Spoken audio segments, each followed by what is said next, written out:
Hey everybody, how's it going? Happy Sunday. Sorry if I look a little all sleepy and tired. It's been a long week and a long weekend. So today I wanted to talk to you specifically about the idea of change. We hear a lot about how change occurs as psychologists, as medical professionals. When you work in the health and the mental health history, you talk about changing lifestyle habits and changing things for the better. And I spend a daily routine, I guess you will, of going through discussing change in almost every session I have. Uh, I brought up in the description, and if it gets clipped out by my editor or whatever, then I'll repeat it here. The definition of insanity: it's doing the same thing over and over again and expecting something different, expecting something to change. People know that and they hear that, but the thing is people don't actually tend to practice it or believe it.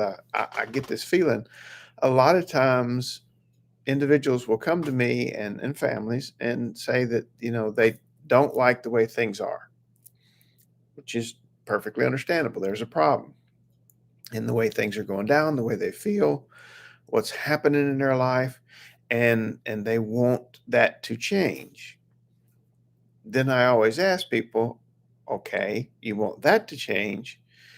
What are you willing to do in order to get that change you want, to get that better feeling, to have things different or better for you? And a lot of times people go, oh, I'd do anything. Awesome. And then we spend the next hour with me playing that yeah, but game, because no matter what I come up with, it's going to be, yeah, but I can't do that. I don't want to change. Or either, we talk about it, we come up with a game plan of things that are going to happen over the course of the week. Next week, when I see them, I'm like, how did those things work? How did those changes, affect you and what happened? They didn't work. Oh, wow. So what about them didn't work? Well, what do you mean? I'm like, well, what about them? What did you did what we talked about? You made this change in your life, and you're saying there was no effect on anything. Oh no, I didn't do it.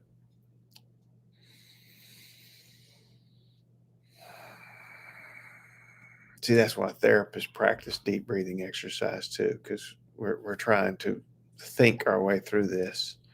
Um, what are you willing to change? And even small changes have a ripple effect. They're like waves in a pond. When you throw a rock and you see that little wave go and it makes more waves, it just keeps rippling and going out and going out and going out. It starts from a small change in the water that ends up being those big long ripples down the road. So making changes will shake things up.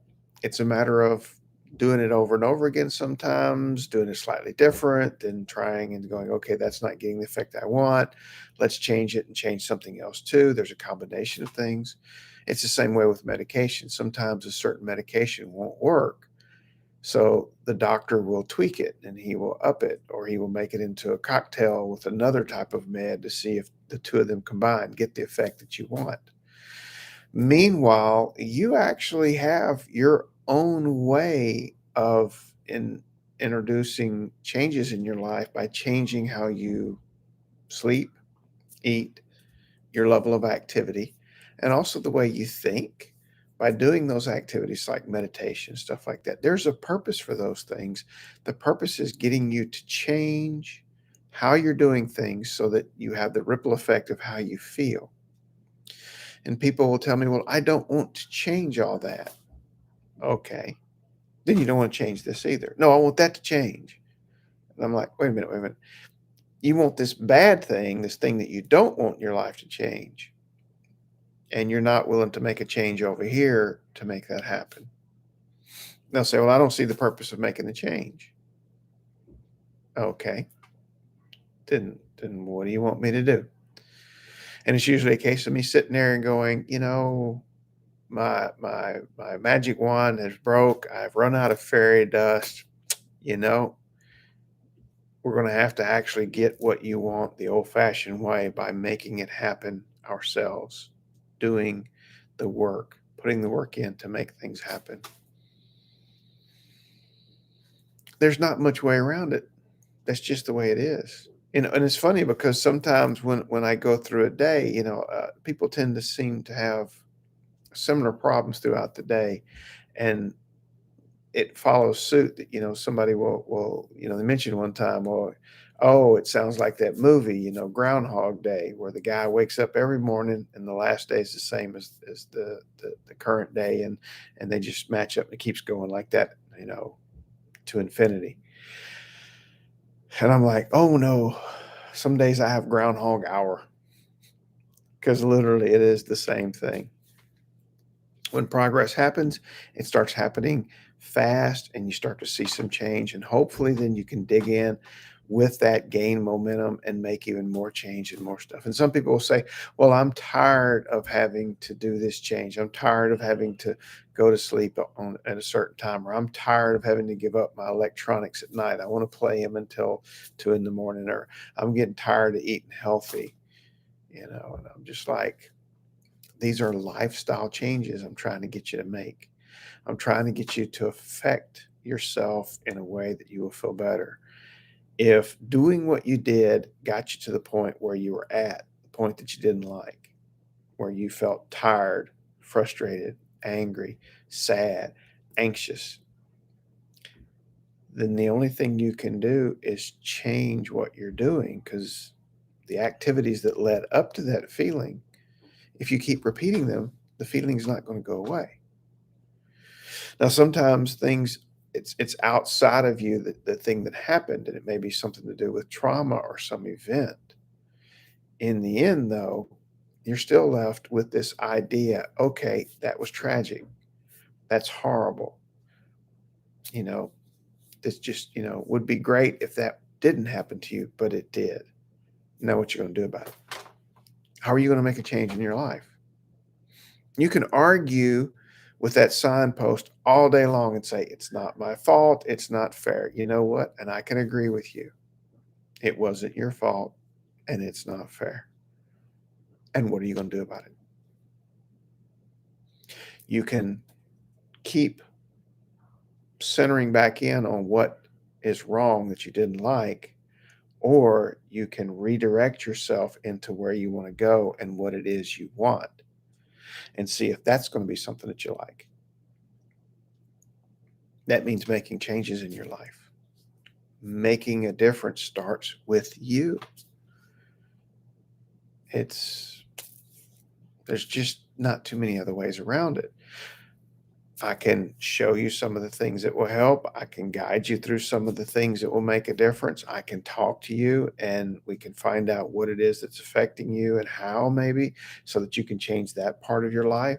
There's lots of ways to get at a problem and work on it. But in the end, even if I try to drag you kicking and screaming to this point of difference, this point of change, you get up and run right back to it.